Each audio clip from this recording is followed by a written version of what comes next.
Hello friends, welcome back to my channel. So இன்றைக்கி வந்து நம்ம என்ன வீடியோ பார்க்க போகிறோம்னு பார்த்தீங்கன்னா, நம்மளோட அலிகேட்டர் கார் கூட வந்து ஒரு டேங்க் மேட் ஆட் பண்ணலாம் அப்படின்னு சொல்லி ரொம்ப நாளாகவே யோசிச்சுட்டு இருந்தேன். ஏன்னா அதுக்கு இப்போ நம்ம என்ன ஃபிஷ் போட்டாலும் அது இப்போ சாப்பிட்ற மைண்ட் செட்டில் தான் இருக்கும். ஃபீடிங் இப்போ சிக்கன் தான் கொடுக்குறோம், எப்படியும் ஒரு 2 days ஒன்ஸ்னு வச்சுக்கோங்களேன். ஆனால் அதுக்கு நடுவில் நம்ம இப்போ கோல்டு ஃபிஷ் போட்டாலும் அது சாப்பிட தான் செய்யும். ஸோ நம்ம வந்து ஆட் பண்ணால் அது சைஸுக்கு தான் ஆட் பண்ணோம். அது எதுக்காக இது பண்ணுறோன்னா, அந்த டேங்க்கை வந்து இப்போதைக்கு நம்மளால் க்ளீன் பண்ண முடியாது. ஏன்னா அதை பிடிச்சி வேறு எங்கன்னா வச்சு திரும்ப அதை எடுத்து க்ளீன் பண்ணிவிட்டு திரும்ப அலிகேட்டரை மாற்றணும். இல்லைனா தூக்கி இந்த ஃப்ரிட்ஜ் பாக்ஸில் தான் அலிகேட்டரை போடணும். சரி, இது இப்பயும் வேலைக்கு ஆகாது, பிடிக்கிறப்ப தேவையில்லாத அதுக்கு தான் அடிப்படுற மாதிரி இருக்கும். அதனால் என்ன பண்ணலான்னு யோசிச்சுட்டு இருந்தேன். ஸோ இப்போ கேட் ஃபிஷ்க்கு பார்த்தீங்கன்னா அந்த மண்டை மேலெலாம் ஃபுல்லாக இன்ஃபெக்ஷன் ஆன மாதிரி இருக்கும். அது வந்து டேங்க் கிளீனருக்கு அடிக்குதா இல்லை என்னன்னு தெரில. ஆனால் நைட் ஆனால் ஒரு எப்படி சொல்கிறது, அங்கே அடிச்சிக்கிற மாதிரி தான் இருக்குது. ஸோ இது வந்து அலிகேட்டருக்கு வந்து ஒரு சிக்கன் போட்டாச்சு. ஏன்னா இப்போ தண்ணி மாற்றணும், அதனால் பசியில் இருக்கும். ஸோ நம்ம வந்து ஃபஸ்ட்டு ஃபீடிங் போட்டுடலான்னு போட்டாச்சு. கேட் ஃபிஷ்ஷோட மண்டை தான் ரொம்ப கொடூரமாக இருந்தது. சரி, இது இந்த டேங்க் கிளீனர் பண்ணுறதா இல்லை இது கூட கோல்டு ஃபிஷ் அடிக்கடி ஃபீடிங் ஃபிஷ் போடுவான்ல, அதனால் வர இன்ஃபெக்ஷனாக என்னன்றது எனக்கு தெரியல. ஏன்னா வாட்ரு சேஞ்ச் பண்ணி இந்த கல்லுப்பு அப்புறம் மெடிசன்லாம் போட்டால் மட்டும் கரெக்டாக இருக்குது. திடீர்னு இந்த மாதிரி ஆகிடுது. இதுக்கு திரும்ப இப்போ ஒரு வாட்ரு சேஞ்ச் பண்ணேன். இது பார்த்தீங்களா, இது வந்து நான் ஸ்டார்டிங்கில் எடுத்த கிளிப்பிங்ஸ். இது நான் டிஃப்ரென்ஸ் காட்டலாம் அப்படின்றதுக்காக தான் நான் வந்து இதை எடுத்தேன். இது எடுத்துகிட்டு உடனே இதை போஸ்ட் பண்ணல இந்த வீடியோவை. ஒரு 1 week ஆச்சு. ஏன்னா நான் சொன்னேன் இல்லையா, நம்ம டேங்க் மேட் ஆட் பண்ண போகிறோன்னு. அது ரிசல்ட்டே என்ன ஆகும் தெரியாமல் நம்ம ஆட் பண்ணோம். ஸோ அதை பற்றின வீடியோ தான் இது. ஃபஸ்ட்டு தண்ணியை ஃபுல்லாக குறைச்சிடலாம், 2 இதுலேயுமே குறைச்சிட்டு அப்புறமா நம்ம டேங்க் கிளீனர் எடுத்து கார் கூட ஆட் பண்ணலாம். இதை வந்து தனியாக வச்சுட்டு இதுக்கு எப்பவும் போல் மெடிசன் ட்ரை பண்ணலான்னு இருந்தேன். ஸோ நம்ம அரோனா பார்த்திங்கன்னா இதுக்கும் சிக்கன் இப்போ எல்லாத்துக்கும் ஃபீட் பண்ணோம்ல, அதனால் இதுக்கு ஒரு 2 பீஸ் எடுத்து வச்சுருந்தேன். சிக்கன்னா இது அவ்வளோவா தின்னாது, சும்மா ஒரு பீஸ் சாப்பிடும். அப்புறம் கொஞ்சம் நேரம் கழித்து போட்டோன்னா இன்னொரு பீஸ் சாப்பிடும், அவ்வளோதான். மற்றபடி ஃபிஷ்னால் தான் விரும்பி சாப்பிடுவாப்புல. இது வந்து கொஞ்சம் நேரம் கழித்து திரும்ப இன்னொரு பீஸும் ஆட் பண்ணிட்டேன். ஏன்னா ஃபஸ்ட்டு இதுக்கு பசின்ற ஒன்றே ஃபுல்லாக ஸ்டாப் பண்ணிவிட்டு அதுக்கப்புறமா கூட ஆட் பண்ணலாம். ஏன்னா அதையும் போட்டு அதையும் ஃபீடுன்னு நினச்சி தின்னி தொலைச்சிச்சின்னா நமக்கு வேஸ்ட்டாக போயிடும். ஏன்னா இந்த கேட் ஃபிஷ்ஷோட டேங்கை வந்து நான் ஸ்க்ரப் வச்சு தேய்ச்சா கூட இவ்வளோ பலன்னு ஆகாது. டேங்க் கிளீனர் வந்து அந்த மாதிரி பர்ஃபார்மர் அவரை மாதிரி க்ளீன் பண்ண முடியாது. அது அப்படி இப்போ அது ஃப்ரிட்ஜ் பாக்ஸில் அப்படி ஹோல்டாக பிடிச்சிருக்கும் பாருங்கள், நெட்டில் கூட அது பிடிக்க முடியாது, அவ்வளோ காண்டாக இருக்கும். நம்ம பிடிச்சி இழுத்தோன்னா கூட வராது, அது அவ்வளோ ஸ்ட்ராங்காக பிடிச்சிட்டு கிடக்கும்.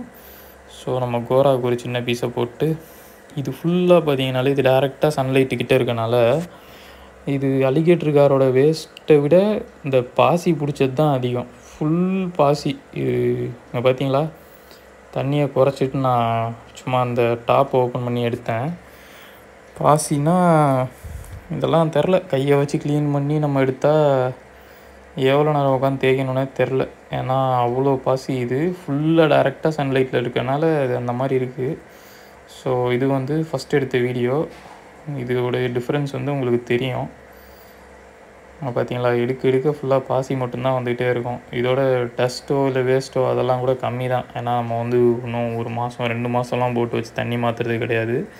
உங்களுக்கு தெரியும், அப்படியும் ஒரு 2 weeks ஒன்ஸ் கூட தண்ணி நம்ம மாற்றிடுவோம் ஃபுல்லாக ட்ரைன் பண்ணிட்டு.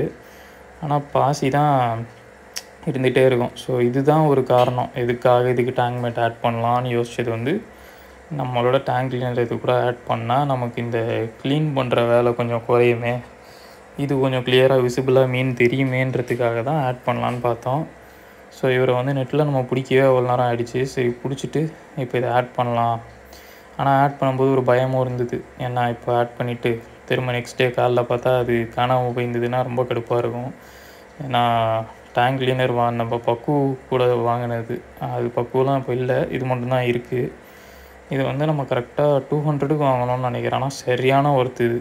இது நம்ம என்ன இந்த மாதிரி ஃபில்ட்ரோ அதெல்லாம் வாங்கினா கூட இந்த மாதிரி இருக்காது. இது வந்து அன்றைக்கி நைட் வந்து ஃபீட் ஃபிஷ் வாங்கலான்னு சொல்லி எப்பவும் போல் நம்ம இந்த பள்ளிக்கரணை தாண்டி ஒரு இடத்துல சொல்லிடுவோம்ல, இந்த கைவேலி ஸ்டாப் தாண்டி அங்கே தான் ரோட்டில் இந்த மாதிரி ஃபிஷ்ஷஸ் இருக்கும். ஸோ கோல்டு ஃபிஷ் வந்து ஒரு பேக்கெட் 100, மாலி வந்து 50. ஸோ இது வந்து 300 ரூபா ஆச்சு. இதுங்களை தான் இப்போ நம்ம வந்து ஃபீடாக போட போகிறோம்.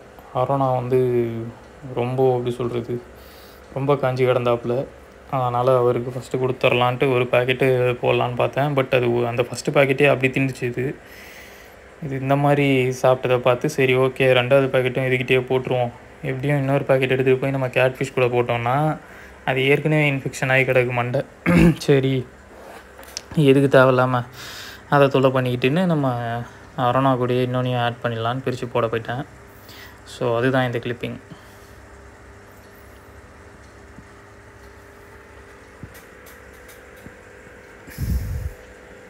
ஆக்சுவலாக சம்ப் இல்லாமல் தான் இருக்குது. ஆனால் சம்ப் இருந்ததை விட இந்த மோட்டருக்கு தண்ணி க்ளீனாக தான் இருக்குது பார்க்க. சம்ப் இருந்தப்போ கூட இப்படி இந்த மாதிரி தெரில. நம்ம சம்பில் தான் எதுவும் மிஸ்டேக் பண்ணியிருக்கோம். கீழே சப்போஸ் அதாவது இன்னொரு டேங்க் ஒன்று வைக்கிறோம் அப்படின்னு சொல்லியிருந்தேன் பார்த்தீங்களா 4 feet இதுக்கு, அப்படி வச்சு சம்ப் பண்ணுறதா இருந்தால் கரெக்டாக பக்காவாக பண்ணணுன்னு ஒரு ஐடியாவில் இருக்கேன். ஸோ இது மாலியில் வந்து சின்னது 2 எடுத்து நம்ம கோராக்கு போட்டு விட்டாச்சு. மீதி மாலி வந்து நம்மளோட கேட்ஃபிஷ்க்கு போட்டேன்.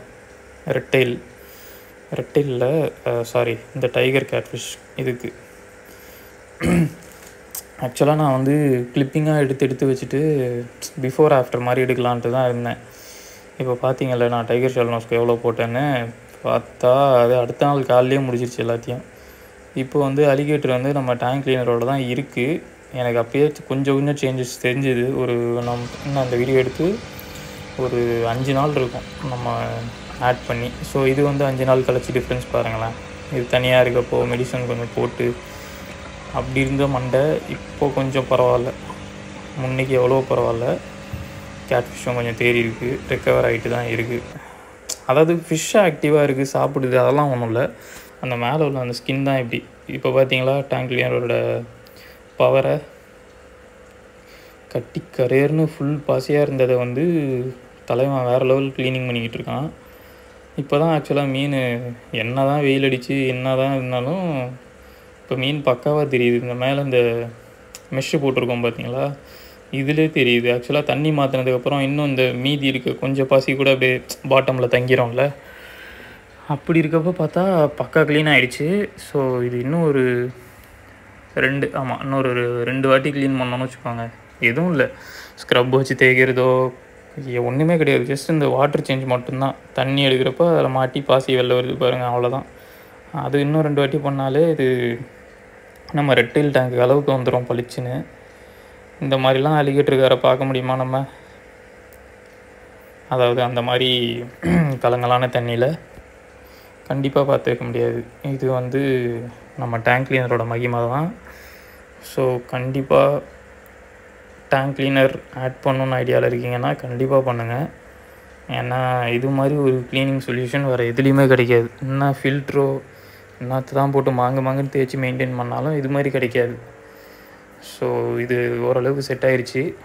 நான் வந்து நெக்ஸ்ட்டு க்ளீனிங் வீடியோவில் இன்னும் இவரோட பர்ஃபார்மன்ஸ் எப்படி இருக்குன்னு உங்களுக்கு காட்டுறேன். இது ஜஸ்ட் ஒரு சின்ன கிளிப் ஆட் பண்ணிடுவோம் பாருங்களேன். இப்படி இருந்த தண்ணி இப்படி ஆகிட்டு, அதாவது அந்த ஃப்ரிட்ஜ் பேக்ஸோடு சேர்த்து தான் சொல்கிறேன். இப்போ தான் நம்மளோட அலிகேட்டருக்காரை வந்து தெளிவாக பார்க்க முடியுது. ஃபீடிங் போட்டால் கூட அது அட்லீஸ்ட் அந்த சிக்கன் எங்கே கிடக்கு சாப்பிட்டுச்சா இல்லையானாச்சும் தெரியுது. ஸோ டேங்க் கிளீனர் வேறு லெவல் பர்ஃபார்ம் பண்ணிகிட்ருக்காரு. நான் வந்து நெக்ஸ்ட் வீடியோவில் உங்கள் எல்லோரையும் பார்க்குறேன். தேங்க்ஸ் ஃபார் வாட்சிங் ஃப்ரெண்ட்ஸ்.